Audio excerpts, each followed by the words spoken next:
maso karankaina.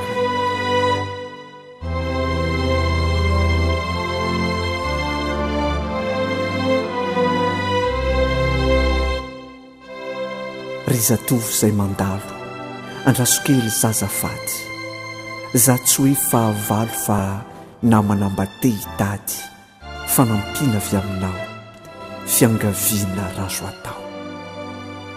Ny fahoriako tena betsaka, ny alahelo aoka izany, nefa za tsy mahay miresaka fa vetrany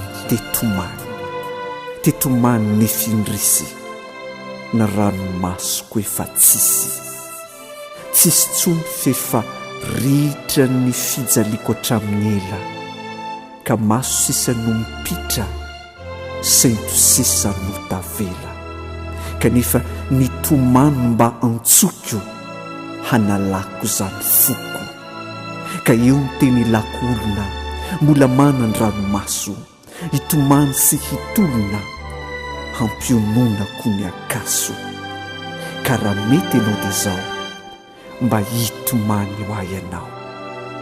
Tsy maninona na ranomaso ndray mandena ireo takolakao ireo, na ranomaso sesehena fofafako ndray aveo, dia misaotra anao mialoha nitomany tsitrapo, fa ny hanymaso efa maina, ny hanymaso karankaina.